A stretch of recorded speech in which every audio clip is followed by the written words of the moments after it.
Okay. And if I have a website, I put a website. Okay. Then in the description here, in the double one, usually I do like that. I just make copy and paste. inta badan waxaan soo qaadaa marka aan rabo waxa aan iibinaya waxay tahay korka kora you see it's asking me which kind of promotion I'm going to, so means this is my promotion. Okay, so then there is the registration number. I put Verona VR, let's say something like this. Okay, aan qoraya Verona numberkii uu ganacsiga leeyahay, and I put a VAT number. VAT number. It's very important for the countries that they have the VAT number to put the code of the country in the front, otherwise the system is not approving. Mar walba waa in aad wadanka aad joogtid aad wadatid code-ka u gaarka ama numberka u gaarka, hadii kale ma ogolaanayo systemku waa laga diidaya. This is very important because if you do it without, you put agree and accept and I go save and the system does not let me go ahead.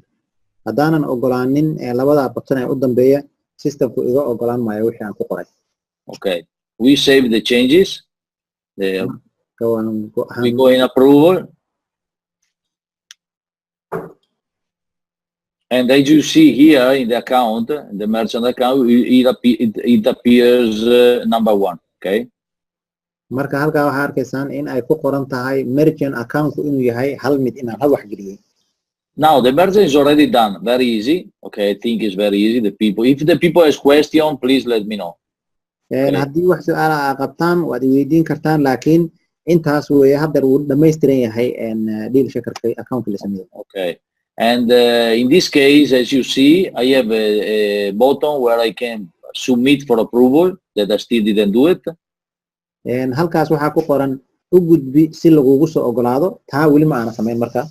If I make a complete mistake, I can delete.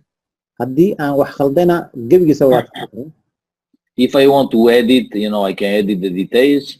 Haddaan raba inaan wax ka saxsaxo halkaas aan ku dhufanaya waan saxaya. In this moment, because you know my numbers, you see they are not is a casual number, they are not really confirmed. I didn't submit for approval, but I when I click before, it went in draft. maadaama waxaan ay yihiin waxaan iska qorqoray ma aanan ku dhufanin inaan u diro in la ii soo ogolaado, marka xagga kore waxaad ka arkaysaa inuu yahay waxaan draft kaliya waa wax la diyaariyay bas. Something very important to know is that when we prepare something, we prepare the merchant profile, we prepare the deal, and they are draft, the company cannot see it, so means they are not going to be approved anyway. Waxa muhiim ah marka aad sidaan oo kale u diyaarisid waa inaa waxyaabihii aad iibin lahayd oo dealka ahaan iyadana aad dirsataa, draft bay marka ku yihiin wax diyaarsan, laakiin company-gu ma arki karo maadaama aadan wali u gudbin iyaga. Because that happening to me, because now a lot of people is in contact with me. They ask me favor if I can approve, if I can, you know, prepare the detail for the people that they don't know how to do it. And sometimes when the people complaining because it's maybe months they are waiting, we discover that they are on draft, so the company didn't even see it. Dad badan oo waxaa jira iga caawi dhaha sida u gelin lahaayeen dealashooda, laakiin mararka qaybtooda waxay ku dhahayaan bilo badan la ima soo approve garoon, dadkii oo cabanaya arkaysa markaas wixii waaba draftiba company-gii ma soo gaarin maba arkinba. So as you see, I mean, here now we have Pizzeria Barcelona, we have all the detail, and now the profile is okay. Now we just need, when I put submit for approval, the system will ask me, okay, we will come out like a page where it's asking me to confirm the two little detail that like I did it before and put my transaction number. Haddeer markii ay wixisaan igu diyaarsan yihiin marka aan dhaho u gudbi si la igu soo ogolaado waxa ii soo bixi doona iyadoo la leeyahay waxa meesha aan ku qortay ma hubta inay sax yihiin, kadibna transaction password-ka oo ah number ogolaanshaha ayaan sii gelinaya. I would like to open a parenthesis now because for sure all the members know what is a transaction number. Waxaan filayaa in transaction number waxa aan ka wado ay wada fahmayaan dadku maadaama ay shirkadda ka mid yihiin. But you know, in this way that I create a merchant's account, automatically the system open a one life account because it is the place where the coin, when you get paid, they will go. Sida halkaan uga jeedaan account-kaani toos wuxuu ugu xiran yahay qaybta one life account-ku ku xiran yahay si markii hadhow dadku waxay ga gataan shilin ama lacag uu toos wuxuu ugu imaanayaa qaybteeda one life ku soo dhacaysa. So now I want to show you. So I go back, I leave for a moment the merchant account. Okay, I go in the one life account. I put merchant-gaan dib u dhiganayaa account-kayga waxaan gelayaa one life baan gelayaa marka aan ka soo sameeyay. I go in the new account that we just create. Account-kii cusbaayo aan sameynay baan rabaa marka inaan one life ahaan u galo isagoo account ah. I put Verona 123 as you see. Waxaan gelinayaa Verona 123. I put the password. Now we put the code GQHW4. Okay. And when I go in the system, inside in the account, the first thing the system is asking me to create a new password, a new transaction password. Marka u horeyso aan saak ku soo galaba wuxuu i weydiinayaa geli numberka sirta ah oo aad transaction-kaaga ah. So I create the transaction password. I put twice. Mar labaad baan ku celiyay. And I save. Kadibna waa and is telling me that everything is fine. I save successfully. Wixii marka si fiican oo guul ah ayuu numberkii iga ogolaaday. Now I can go out. I return in the merchant account. Hadda waa ka soo baxay dib baan waxaan ugu soo noqday marka merchant account-kan dib ugu soo laabtay. Because when I put something, and I will show you in, for example, a deal or the merchant's profile in approval, I need a transaction number, and being a new account, I need to create. Haddaan rabo inaan u gudbiyo si la igu soo ogolaado waxaa khasab ah inaan geliyo transaction password marka maadaama account-ku cusub yahay waa inaan sameystaa.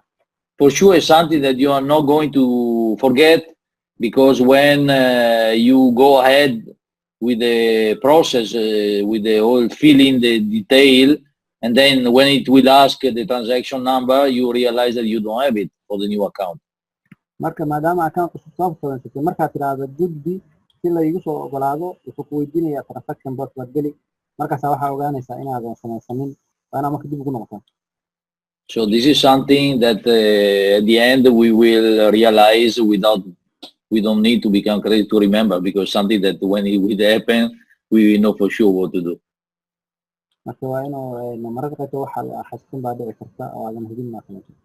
Okay, so we need to create, otherwise we cannot create any deal. We need to create the address book. Wax deal ah ama wax alaaba ma iibin kartid adoo aanan samaynin wax la yiraahdo address book adaan samayn. I need to say that even the merchant's account, even for example, if I am a private guy, I want to sell something, I can make different deals. I can create different merchant account. Haddaan ahay qof oo aad mataqaan oo aqal badan oo xariif ah waxaan samayn karaa dhiilal badan oo merchantya badan baan gelin karaa. Because if I put, for example, my name and my last name here, and I say I want to sell painting, and then tomorrow I want to sell my bicycle, I cannot sell the bicycle with the same profile because it's something that is not connected. Haddaad maanta oo kale aan iibinayo alaabtan aan iibinayo paintigan iyo sawirro iibinayo berrina aan rabo inaan baaskiil iibiyo profile-kan meesha ku qoran iyo macluumaadkani isma qaabili karaan. Because when we create a profile, and is, for example, for a private person, we need to put different, we try to put as many detail as possible. Marka aan rabno inuu wuxuu u yahay wax gaar qof u ah waa inaanu ku qornaa macluumaadka ugu macquulsan ugu badan qornaa. But anyway, I mean, it's the cost for us is zero, so means even if we need to create different profile, is not a problem. Marka inaynu samayno profile kala duwan wax dhibaato ma. Now we open the address book. Address book marka hadda furayna. Now we create the new section. So I put still my name and my last name. Okay. marka waxa ay ka Ecco. magacayga aan ku qorayo Sanelli. Let's say that the address book, just to explain what it is. If, for example, I give you an example. You have a shoe factory, okay, and you are in the Dealshakker, and you have, for example, 3 stores, okay. You need to create 3 different address book because this is referred to the place where the people actually need to go to collect the goods that they buy. haddaan haysto dukaan kabaha lagu iibiyo oo kale oo 3 dukaan ah midba uu meel ku yaala sid qofku uu alaabtii uga soo qaato waa inaan 3doodaba address book aan u sameeyaa kala duwan si qofka alaabta u qaato. I give you another example. For example, we have a merchant account that is a dentist, and I create just one merchant account. Hal u soo qaato dentist oo aan sameeyo merchant hal xaba. But the dentist has, for example, 3 different studios. laakiin 3 qaybood oo kala duwan ayuu leeyahay dentistaha ilko. With 3 different cities and 3 different address. 3 address oo kala duwan. And even maybe with a different person to contact in the office, in the studio. Hada ay kartaa in xataa dad kale la xiriiraya ay kala duwan yihiin. So in this case, we create different address book. Marka waa inaan mid walba u sameynaa address book u gaar ah. So I choose, now I go here, clicking on that is giving me automatically the merchant profile. Marka halka ku dhigtaba wuxuu siinayaa magacii merchant-iga iyo qof ii siinaya. I put my town. Magaalada aan gelinayaa.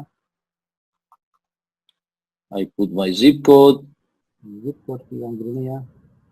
I put my address. Address aan gelinayaa. Okay. I put my telephone number. And in this case, if it's a pizzeria, we can put the telephone number for sure of the pizzeria. Okay. Oh.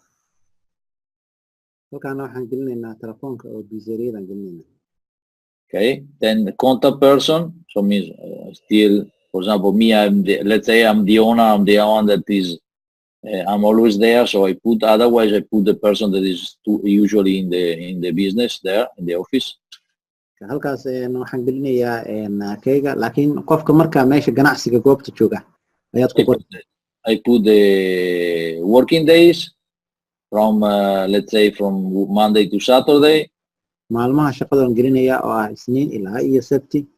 For example, pizzeria from 12 o'clock. In Italy, we have usually we stop at lunch, so until 3. And then Talyaaniga waxaan ka bilownaa 6 saac ilaa iyo 3 galabnimo. Then from 6 to 11. Tan kalena maqribka ayay bilaabataa ilaa iyo 11 fiidnimo. So morning, afternoon. If you have, for example, you have your business open, you know, from morning to the night, you just need to put 0 here, okay, and 0 here, and it will give you just from the opening to the closing. Hadda ganacsigaagu uu yahay furan 24 saac waxaad ku qoraysaa xilliga aad furto iyo xilliga aad xirto. I save the changes. Kadibna waan when here is green, everything is good. Here here it will. Here you see appear the number 1. That means we have 1 address book. Halka waxaa noo soo baxay 1 address book ina hal xab haysano. If I want to create a second address book, I just need to click add new. Raba inaan mid cusub marka sameeyo add new baan dhahayaa hadana. If I want to change something, I can edit the detail. Ka bedelo waxaan dhahayaa edit. Something important is that when you send all the detail to the approval, you are not going to be able to make changes. Haddaad dirtid oo aad tiraahdid iisoo ogolaada ganacsigan mar haddaad dirtid waxa kama bedeli kartid. So it means these are details that we need to be sure, because for example, you have a bar that I sign up in Spain and I put at the beginning my phone number. Now every day they call me if they can reserve a table because I cannot change the telephone number in the system. Meel maqaaxi baar ah oo aan Barcelona ka furay oo aan geliyay ganacsigiisa si khalad ah waxa iga dhacay telefoonkayga. Maalin walba telefoonka la soo waca waxa la yiraahdaa ma noo keeni kartaa sharaabkaas la baahan. Okay. Now I would like to ask you before I go ahead, if everything is clear. waxaan rabaa marka inta aanan u gudbin wax kale xal waan kusoo wareejinayaa wax walba macad yihiin buna weydiinayaa marko. Can you check if there's people writing something in the chat maybe? haddii ay jiraan cid su'aal qabta fadlan waxaad noogu soo qortaan qaybta qoraalka noogu soo qora ciddii wax su'aal qabta insha Allah. Thank you very much, Marco. What do you think that we can go ahead? Let me ask the Yes. Halwa or Sayyid continue. Sayyid masii wadi karnaa? Sharmarke, you can continue, Marco. Yes, it's all good. Okay. Thank you. Very good. Okay.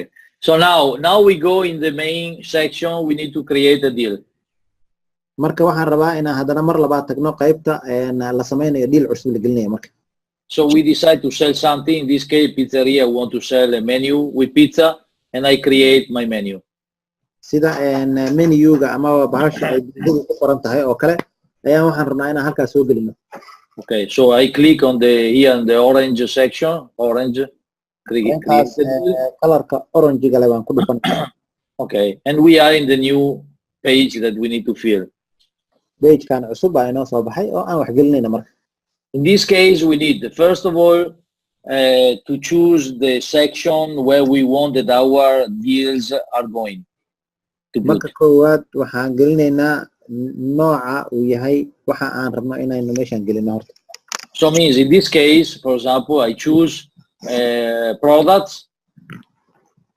sidaan oo kale markaan tusaale usoo qaato waxaan iibinaynaa waa product waa alaab weyn. I choose food and beverage. waxaan dooranaynaa inay cunno iyo waxay yihiin wax la cuno oo sharaab. What I can say is for sure in the future we will have much more detailed categories because right now is a little bit the number is a little bit small because we have sometime I have difficulties to find out where to put the goods. waxaa inoo soo socdo aan rabaa inaan idiin sheego inuu imaan doono mid waxyaabo badan oo la kala dooranayo leh sababtoo mararka qaybtooda waa igu adkaataa haddaan rabo inaan wax geliyo meesha gelayaan. So I put food and beverage. qaybta marka waxaan qaadanayaa cunnada. Okay. And even if the pages remain for the moment open like that is not a problem because the system is like this. Okay, and we go ahead. mararka qaybta saa hadduu yahay waa dhib male systemka ayay inaan ku jirno buu noo sheegayaa bas. Okay, now we start and I click here and automatically is sketching Pizzeria Barcelona. markiiba markaan ku dhufto ganacsiga waxaa ii soo baxaya pizzeriadii inay Barcelona tahay. So now the title is the most important thing is like when you go something you go outside for selling, the first impression is what you see. Okay, so marka aad rabtid inaad wax gadatid marka u horeysa waxa ku soo jiidanaya waxa koowaad aad rabtid waa inay ku soo jiidan karaan. So what is very important is to put nice pictures and a nice title. waa inaad ku qortaa ciwaan qurux badan iyo sawir qurux badan waa inaad gelisaa. So now let's say here we put menu pizza for 2 persons, okay, with let's say menu pizza for 200% one coin in this case. waxaan qoraynaa in ay helayaan menu pizza ah oo laba qof ku filan 100% lagu gadanaya. What I ask please to the people, please, to put always, if you want to put your local language is not a problem. We have also the same problem in Italy and I'm trying to fight always with the people because we have a worldwide, platform and we cannot put in the documentation, in the title, in the description, just one language, our language. waxaa aad iyo aad muhiim u ah oo aan inta badan aan xataa talyaaniga oo kale luuqadda waddankooda ay ku qorayaan dhib ma lahan laakiin maadaama waxan uu yahay caalami dadka kula soo xiriirayana caalamkao dhan ay tahay waxa fiican in luuqadda Englishka lagu qoro. So what I want to explain to the merchants, just to all the people that are helping the merchants to create a new economy, new business. This is a worldwide platform with 3.5 million potential customers, more than 200 countries. Okay, we cannot be local. maadaama waxaan rabaa aan u sheego qofka rabaa inuu ganacsado inuu ka fekero inuu ku jiro website weyn oo caalami ah oo 3,500,000 oo qof oo macaamiil ah iyo 200 oo wadan in ka badan inaad la hadlayso marka waa inaad businesskaaga aad u fikirtaa business caalami ah yahay. Also from putting the side of the customer, when I go in the Dealshakker and I see deals in Italian, just in Italian. Okay, I can read Italian, but I put in the shoes of the other people, and I say, okay, this is like that. It's like when I see deals in Chinese, deals in in German, deals in just in Spanish. Okay, this is not correct. marka aan arko runtii waxyaabaha la soo geliyo oo luqadda Talyaaniga ku qoran, Chinese-ka ku qoran, Jarmalka iyo Isbaanishka wax fiican maaha. So I ask please to put always your local language for sure, okay, and English, because English actually is the most important languages in the commerce. marka waxaan dadka kula taliyaa luqadaadii inaan ku qoro luqadda Englishkana ku qoro maadaama uu yahay wax caalami ah oo la isla fahmi karo. Okay, so now we put our description what we sell. halkaa marka waa inaan ku qornaa wixii aan gadaynay waxa ay tahay macluumaadkooda. We offer menu pizza or pizza menu, okay, pizza menu for 2, including here the description needs to be a little bit detailed, okay, because who is going to in the platform must understand what is going to buy. halkan waa inay aad u faahfaahsan tahay sababtoo qofka macmiilka wuxuu rabaa inuu ogaado horta wuxuu gadanayo maxay tahay waa in loo faahfaahiyaa marka. Including 2 pizza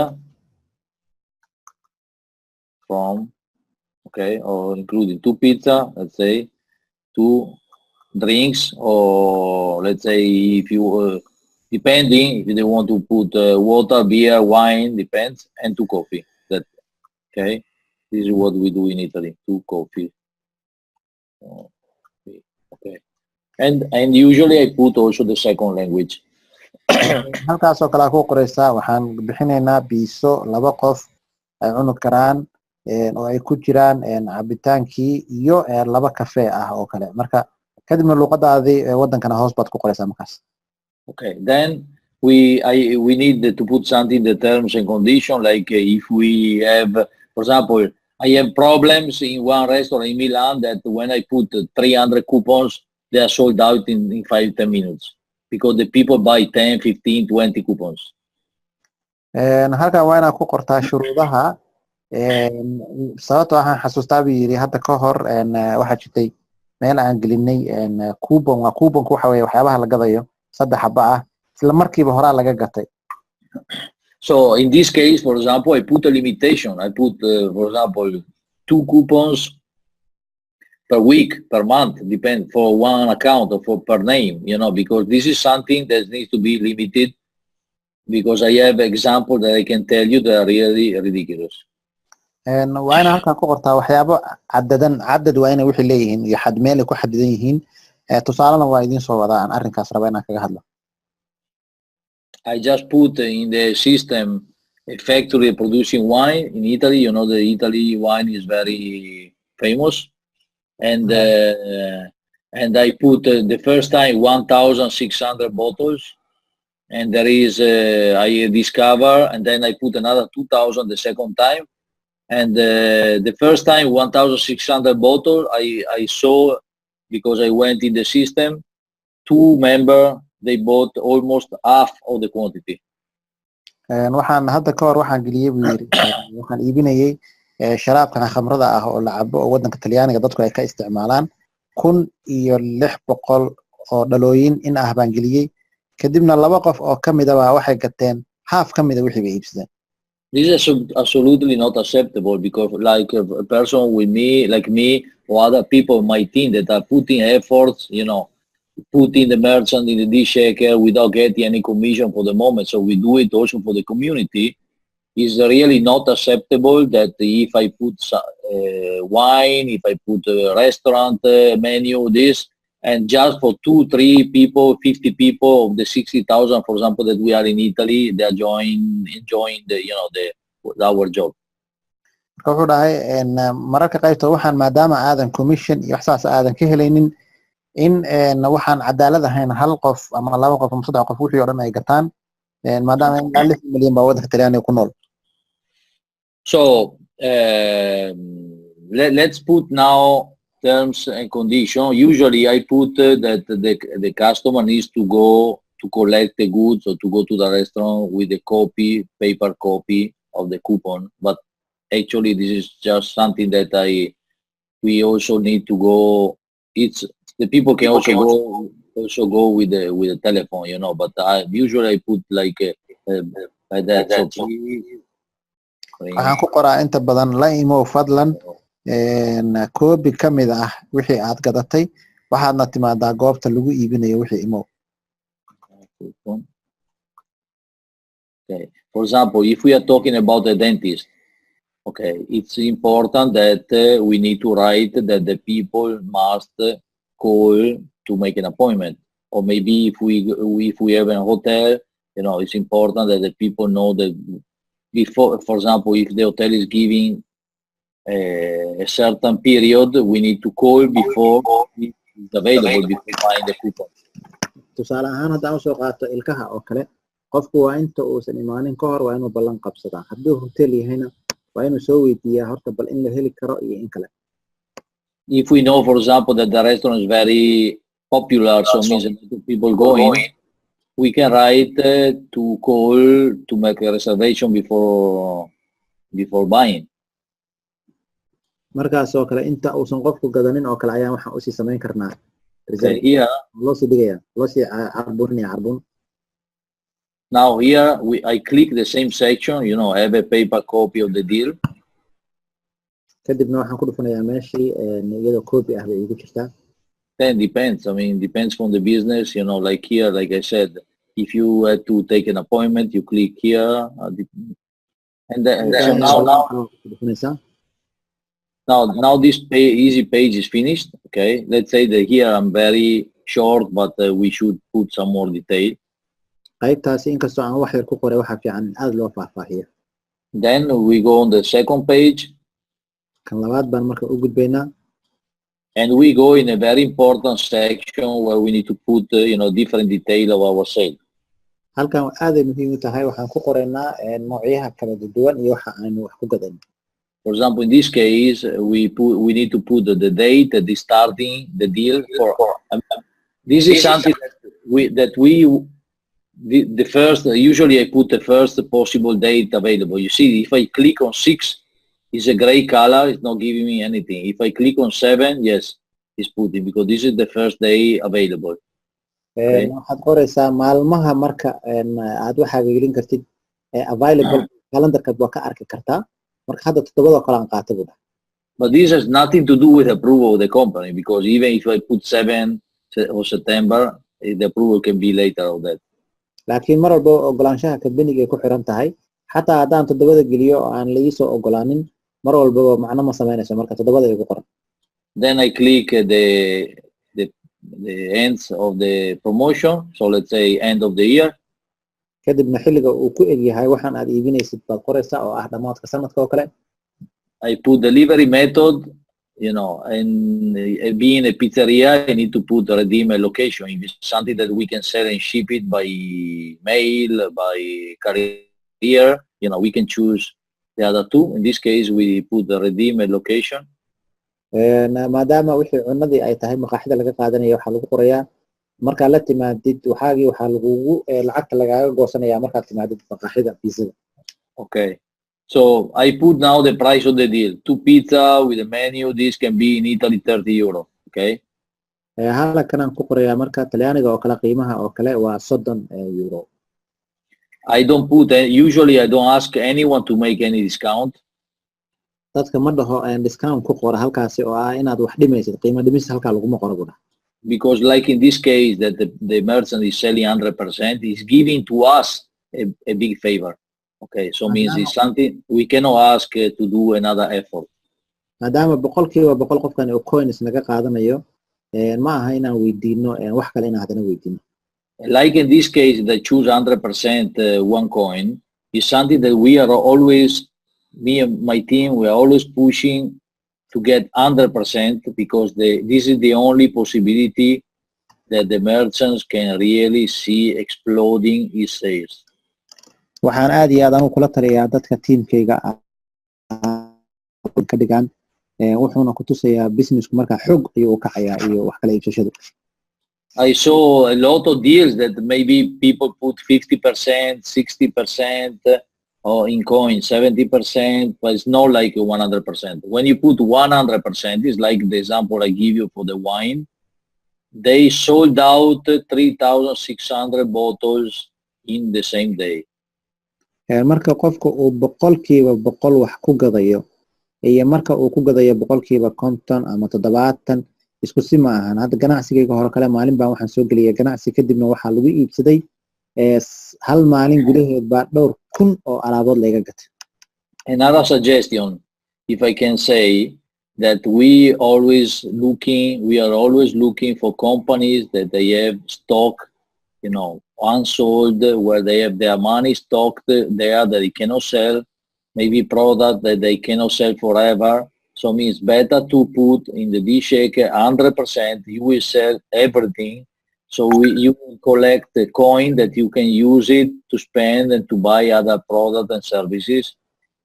waxyaabaha mararka qaybtood ganacsigaaga ah oo kuu gadmi waaya oo muddo dheer aad haysid waxaa fiican inaad boqolkiiba boqol coin aad tiraahdo kadibna isla markiiba lagaa iibsado coinkaaga ayaa haddana wax kale kusoo gadanaysaa oo ganacsigaaga. And this is very good because if you sell 100%, you don't need to make any discount.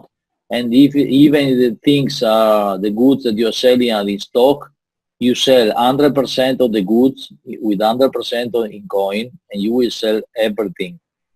marka aad wixii boqol marka tiraahdo one coin uma baahna inaad qiimo dhimis u samayso. Every single deal that I put in the Dealshakker, 100% was sold out very quickly. qof walba oo boqolkiiba boqol waxyaabahan soo geliyay boqolkiiba boqol ahaa si dhaqso ah ayaa markiiba lagu wada. In this way, the people, the merchants understand how powerful is our platform, and he is going to put additional deals in the Dealshakker. tan waxayna tusaysaa sida uu u xoog badan yahay barnaamijkeenan Dealshakkerku u xoog badan yahay iyo sidaan ugu soo darin lahayn dhiilal kale oo tiro badan. Because if you put 50-50 and you just sell 10%, 5% of your deals or your coupon that you put, for sure you're thinking that the platform is not working, is not successful. markaad wixii aad 50 boqolkiiba ka dhigto shilin 50 boqolkii kalena aad ka dhigto lacag ka dhigto waxaagina aysan xoog u gadmin waxaad isdhahaysaa systemku wax si fiican u shaqeynaya maba ahaba. And even putting, like I always advise the merchant, instead of selling 100 coupon 50-50, you put 20 coupon 100%. In this way, you will sell everything. meesha aad ka gelinaysid boqol shay intaad geliso aad tiraahdeed konton ayaan u qaadanayaa 50 lacag iyo 50 shilna waxaan kula taliyaa dadka 20 kaliya geli oo boqolkiiba boqol saabo marka u gadmaya. In the same way, this will be a very good publicity for our platform because the merchant will talk for sure with friends and other merchants to tell them what happened. arrinkaasna aad buu anaga noogu fiican yahay sababtoo ah qofka wax gatay qof kale uu sii sheegaya ganacsigana way wanaagsantahay. Okay, so now we go ahead. I put 50 coupon, for example. Okay, I'm going to sell 50 menus.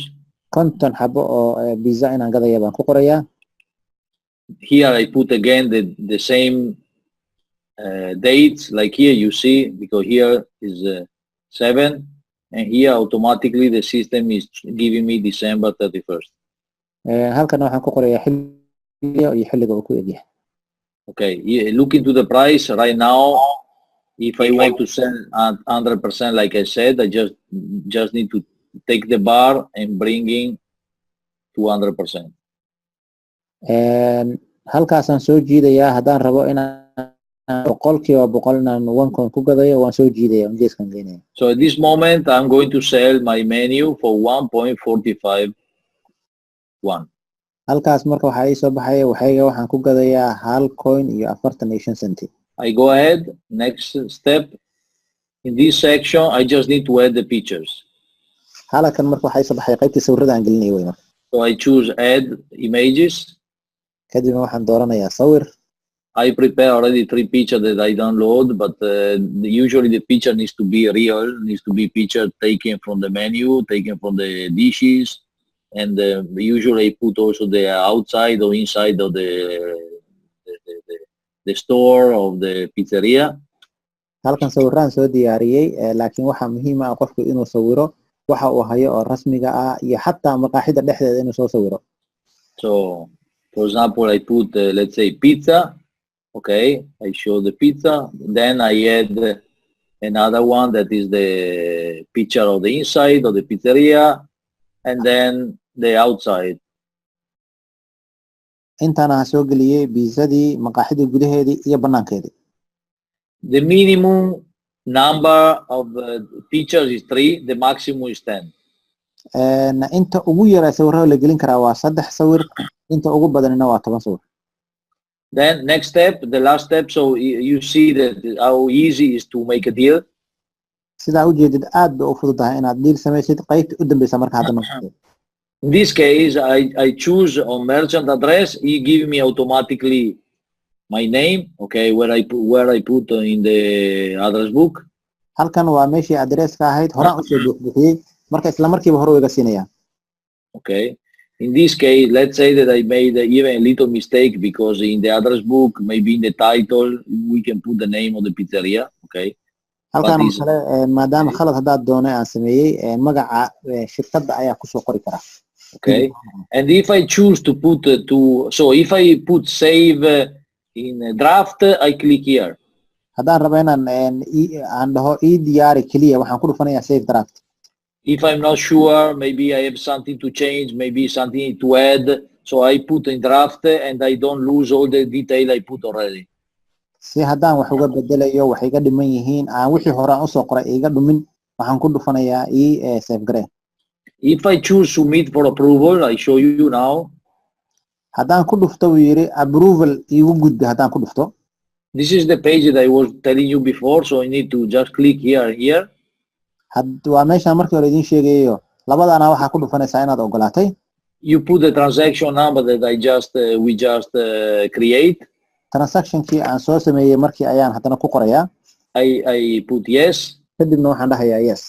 Okay, now I don't want to put in approval. I put draft and I show you. So it means. Mar raba inaan hadda approval u gudbiyo marka draftka kaliya ku save garanaya. Now you see that I create the menu already. Halkan waa kana menu-gi waxa dhan waa ay diyaarsan. If here you see the name of the pizzeria, the account where you go inside, you see the pizzeria. Here the detail. Okay, Pizzeria Barcelona, the price, how many coupons, and the status. Intii oo dhan magacii in konton xaba aan heli karo iyo inay draft tahay aysan weli gudbin. Like I said, if it's in draft, the company is going not to see it. Okay, so means that ma arki karo inta ay draft tahay company ma gaarin hawshan. So for the moment, this is just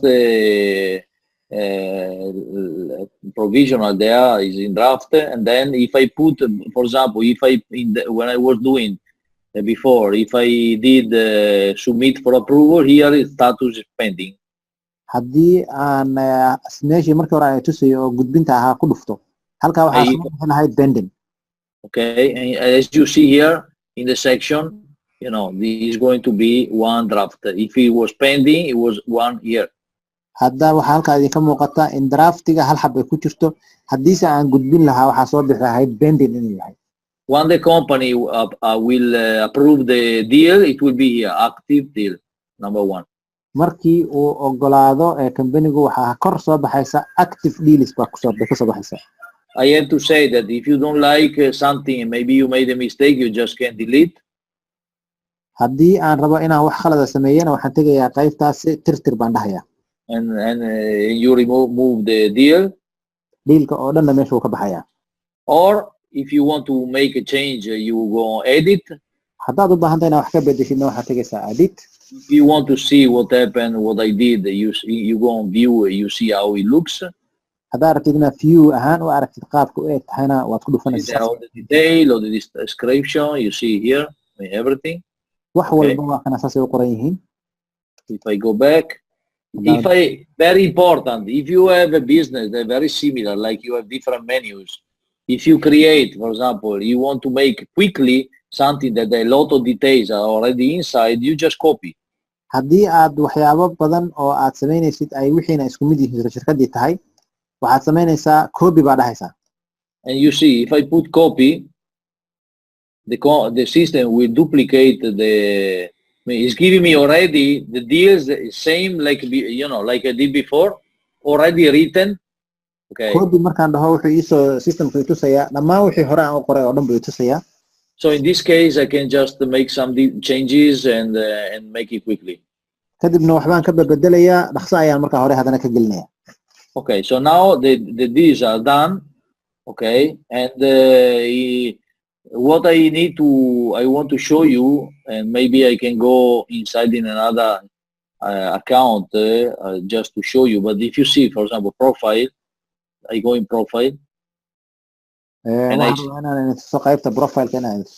This is the situation of the new account that I open. Okay. Account cusbaayo aan furay sidaan ayaa ii soo baxaysa markaan furo For profile. example, in this case, you see, I didn't get any coin, but I have no cash. I didn't spend anything. But this is where you can go in the section where you can see the result of the business. Okay. halkan waa meesha aad ka arki kartid natiijada ganacsigaaga haddii shilimaan lagu soo diray haddii lacag lagu soo diray iyo inta wax ee aad iibisay. For sure, in the One Life account that we create automatically, you will see all the detail of the coin that you collect. haddii aad gashid One Life ka qaybta account aan ka soo sameynay xaqiiqada waxa arki kartaa dhammaan waxa shilinku soo galo oo dhan waa arki kartaa. And all the line that you see where the company collected the pizzeria collected the coin, you see at the side the name of the username of the customer. waxaa arki kartaa lacagta qofka kuu soo diray ee alaabta ka iibsaday username-kii iyo wixii qofka kuu soo diray wixiisii waad arki kartaa. Okay, here there is a section, for example, where you can open it and there are notifications, advices. If you maybe a customer is writing to the pizzeria to have some detail, you will see messages. Okay, something. This is the section where of the messages. haddii oo dadka ay kula soo xirinayaan macaamiishaada ah waxaa kuu soo dhacaya qaybtaasi oo aad arki kartid dadkii waxay kuu soo direen. There is a possibility of different languages. luuqadaha kartaa. Okay, and then going to the merchant office. qaybta waxaad tegaysaa xafiiska oo ganacsiga. One second.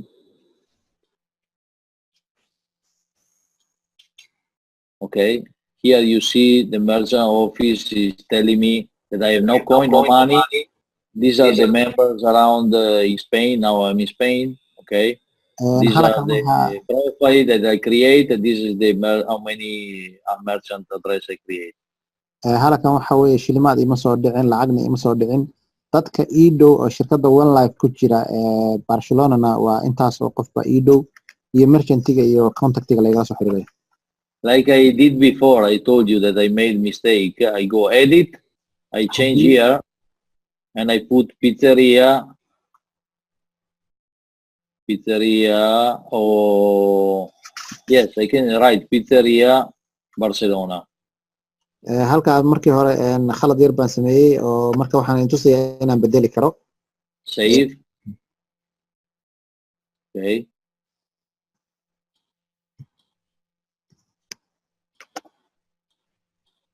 Pizzeria Barcelona now is modified. If I go on the deals, let's see if what happened. I go in the deal.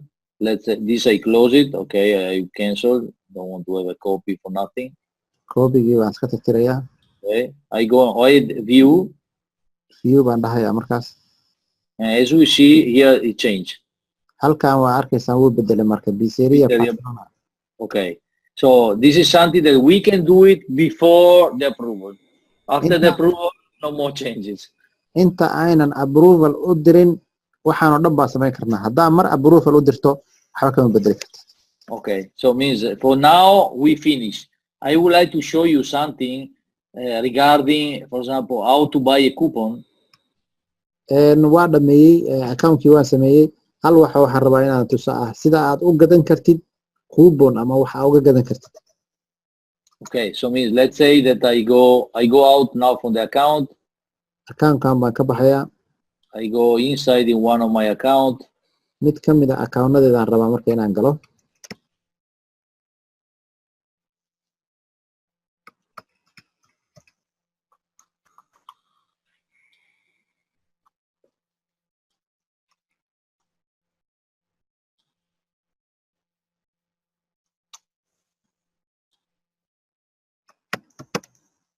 The page is opening on my account. As you see here, I have some notifications, some messages. Okay. Halka ujeeda hadda fariimaha ayaa ii soo dhacay. We can give a feedback score to the merchant and everything. Feedback-gaaga iyo taladaada iyo qaabka aad u aragtay ayaad kusoo jawaabi kartaa. I go in my merchant account. Waxaan tegayaa qaybta merchant account-kayga. Okay, this I create in the past, you know, something for me. And actually, something very important for the merchants is the BIN code. Waxyaabaha muhiimka ah waxa weeye ganacsigaaga. Now I have the BIN code because the company approved my merchant's account. You see. Maadaama company-gu ii soo gaan BIN code baan la haystaa. And my BIN code is the number of the registration of the company inside in the Dealshakker. Halkaasi waxa weeye ganacsigayga oo ka diiwaan gashan qaybta Dealshakkerka ee shirkadda. Is a very important number to download when someone come, for example, to the pizzeria. Let's say I have a pizzeria in this case, okay, and the customer coming with the coupon. To download the coupon, I need this number. Si aan haddii qof alaab iga iibsanayo markuu ii yimaado si aan u soo degsado xogtiisa waa inaan BIN-kaas haystaa. I don't want to create confusion. Okay, let's say that this number is for my profile, but for sure the pizzeria, when it will be approved, they will have their BIN to use. Okay. Ayaanan idin wareerin laakiin numberkaasi waa number u gaara ganacsigayga fiisada marka lasoo ogolaadana number gaar ay heli doontaa. If I go in my profile, just in this account, you will see how many coupon I bought. Halkan waxaan tusayaa inta wax aan iibiyay baan rabaa inaan idin tuso. I bought 456 coupon. 456 coupon ayaan iibsaday. A lot of deals, a lot of vacation, dentist, products. Dentistayaal, dalxiis, meelo badan baan ku maray.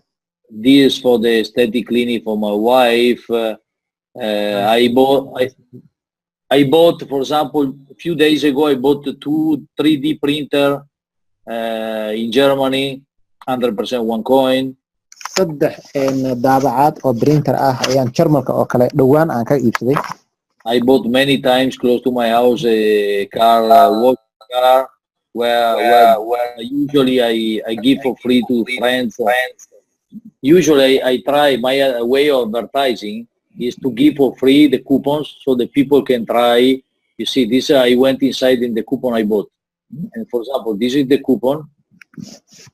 Halkan waa wax ka mid ah waxyaabaha aan iibsaday oo kale oo coupon-kayga ah. Where you can see everything what I bought. Okay, lavaggio means the wash. Lavaggio waa waxyaabaha gaariga gatay. The price. Inta price ku yahay. The number to contact the person with the address. Telefoonka iyo meesha lagala xiriirayo qofkii iska lahaa. And the coupon number with the QR code. Iyo code-kii uu watay coupon-kaasi oo gaarka ahaa. This is the description of the service that I'm going to get. Tanna waa service-yada iyo waxyaabaha aad helayso. Okay, so this is, for example, one deal, because when I go inside, for example, if I want to see the coupon of the printer, I just click on show coupon. Haddaan tuso qaybta printerada ama waxyaabaha la daabacdo itus baan dhahayaa. And I have a complete detail of what I bought. Dhammaan wixii aan gatay oo dhan halkaas ku qoran yihiin. I have 2 coupons bought. 2 xaba ayaan iibsaday. Used 2 because they are already redeemed. Mar hore ayaa lagu kala baxay oo dealkaas uu dhacay 2 xaba weeye. In this case, how many days I had to for the expiring, but I already collected. Halka waxa ku qoran inta uu expire ka noqonayo laakiin mar hore waa soo qaatay alaabteeda. the total price. inta ay guud ahaan lacagtooda noqotay. And these are the coupon. This is the coupon, for example, one of the printer. mid ka mid a printerka waa kana couponkiisi. Let's see, 1,193. The corresponding price is 3,990 euro. 193 shilin ayaan ku gatay oo macnaheedu ay u dhigan tahay qiimo ahaan kaashka 3,990 euro. That's a very expensive printer. Yes, it's expensive because this is something on the very professional. This is the real price on the market. Wa price kani waxaan weydiiyay aad buu qaali waxa wuxuu waa price suuqa sababtoo ah waa nooc professional way. And this is the expiration date, this is the QR code, what I bought, you see all the detail of the printer. Printerka iyo nooca aan gatay iyo wixii soo halkaan ku qoran yihiin. Okay, so means this is something that let's say a product that I bought, but there are many menu for restaurant, wine, shoes, you see, dentist, hotel. waxyaabahan oo dhan hoteelo, ilkaha, baabuurka lagu dhaqanayo wax badan ayaa maqanaysa. There is a lady in Verona going that she comes to the house for 100% one coin to make the nails for the lady. Gabadha Verona joogta oo dadka guryaha ugu tagta oo u samaysa bahlaan u marnay cidiyaha oo qaadanaysa 100% shilin. For example, this is a coupon for sunglasses. Kan waa ookiyaalo qorraxda ah ayaan ka iibsaday. And shoes, I bought, I have many coupons at the restaurant. I bought one car. See. Baabuur baan xitaa aan ku gatay, baabuur aan gatay baa jira laftigiisa. This is nice because I bought fresh fruit, you know, fantastic fruit. Cunooyin fruit kaasi oo fresh ah baan iibsaday. I bought a car. Gaarigan waa iibsaday isagana. I bought where I live. There is a lake, a biggest lake in Italy, Lake Garda. I bought a 1 week vacation. Meel waxaa jirta dalxiiska loo tago hal asbuuc dalxiis ah 100% waxaan ka bixiyay shilinka. This is the one I was telling you before. Tan waa midaan hadda ka hor idiin sheegayay oo ganacsiyadan geliyay ka mid ah. Hotel. Waa hoteelo.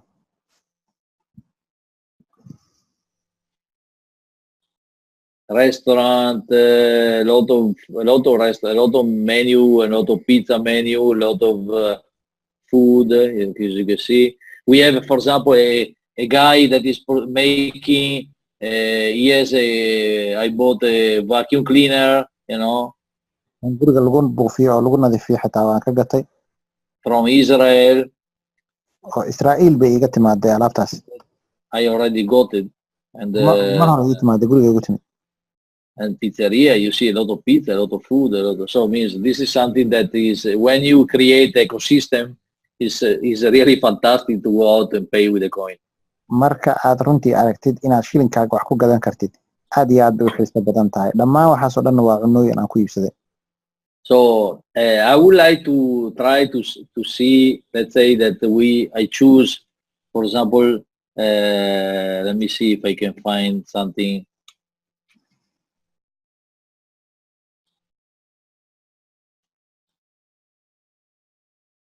Bought a vacuum cleaner, you know. Guriga lagu buufiyo oo lagu nadiifiyo xitaa waan ka gatay. From Israel.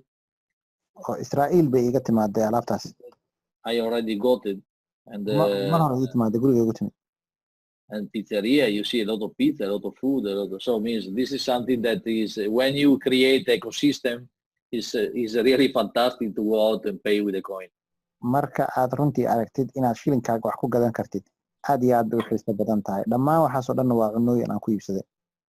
So I would like to try to see, let's say that I choose, for example, let me see if I can find something.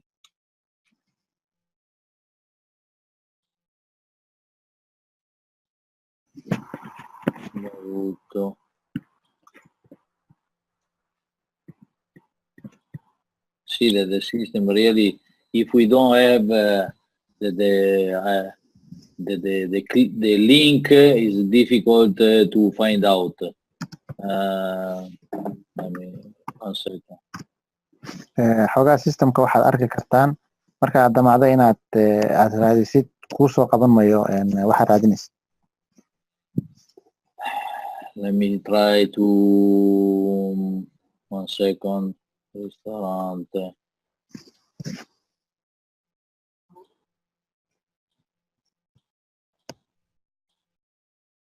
Send menu. 1 second. Seoul Italian restaurants.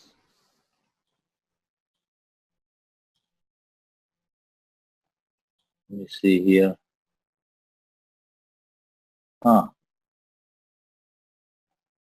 Okay.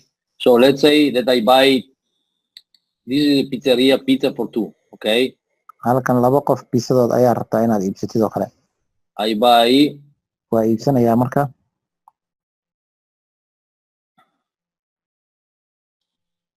One second. Go for 2. I buy 5 coupon. Okay. Because this is a pizzeria close to my house, you know. Gurigeyga u dhowdahay buu dhahay marka 5 xabba ayaan ka gadanayaa. This is in Verona. Waa Verona magaalada deganahay weeye. Verona, Italy, no Barcelona. Verona. Yeah, Italy waa. Verona. Okay. Yeah. So I go and I put, I choose my menu that I like. I put 5 in this case. Maximum, you cannot buy more than 5. 5 xabba ka badan ma iibsan kartid. Okay. I buy. I go down. You know, here we have a second page where there is a description. There is a description kii waxa bixinaysid. How many coupon I bought, how much I spent. Inta aan bixiyay iyo inta coupon ay yihiin. You know, the address. Addresskii. Okay, how can I pay? Now here I go and I pay. I need to put my transaction. Waa inaan geliyaa transactionka ii gaarka numberkayga sirta. Okay, I confirm. Waan confirm garanayaa marka. And I have to ask you to pay attention when you buy something. Don't, because the system needs some time, you know. Maybe sometime half minute, sometime 20 seconds. So don't keep pushing because every time you push, you buy. Iska ilaaliya systemku mararka qaybtood inuu yara daaha baa jirta. Marka ha ku celcelinina macnaheedu waxa dhowr jeer buu ku gadayaa wixii. I have people that they went to a restaurant, they bought 40 coupons. Dad waxaan arkay dukaanka tagay oo 40 xabba ayaa iibsateen. So now you see that there is rolling here. Waa u jeedaan in halkaas wareegayso. You need to see, sometimes it's a little longer, sometimes. So let's wait a second. Okay. You see, congratulations. Waa ii mahad celiyay wuxuu yiri hambalyo. You see all what I bought. I go to see my coupon. Couponka marka ayaan tusayaa. And this is the page, the complete page. Okay. Halkan waa marka waa page ka dhan ee dhameystiran waxay dhan ku qoran yihiin. So now as you can see, I have the price, I have how many days still available, how many coupon I bought, and I didn't use one at the moment. Inaanan weli isticmaalin 5 xabba yihiin taariikhda aan haysto inaan waxayga ku doonto inta la ogol yahay 120 maalmood waa 4 bilood. Okay. These are not redeemed, as you see. Waxa ku qoran inaanan weli lacagta la iga goosan. If I have different, let's say more than a few, I can even take a picture of the page where you can see here all the code, you know, the ID. Sawir baan ka qaadan karaa halkaana waxa ku wada qoran dhammaan ID-ga ama numberka uu wato waxaan iibsaday. Otherwise, you can open the coupon one by one like that. Haddaad aragtid mid baad u furaysaa. And it's enough that you make a screenshot, a picture. Sawir baad ka qaadan kartaa ama screenshot. And this you can even send to WhatsApp because sometimes I have people, like I said, negative people, for example, in this case, that they don't want, they don't trust, they tell me, it's not working. I take a picture, I send the coupon by WhatsApp just to let them try. Dadka qaybtood markuu aaminayaan marka waxaan dhahaa ka soo qaad sawir ka soo qaad kadibna WhatsApp igu soo dir. Okay, and then you can see one by one, you can open all the details. Mid baad marka wixii dhan u arkaysaa. Okay, so I hope that everything is clear till now. Waxaan aaminsanahay inaan si fiican aan u fasiray very clear and we thank you. I just want to ask also Said if there are some requests, something in addition. Said, I think waqtigii dadka su'aalahan u fur lahayn weeye marka ayna u mahad celina saaxiibkan ku soo dhawow Said.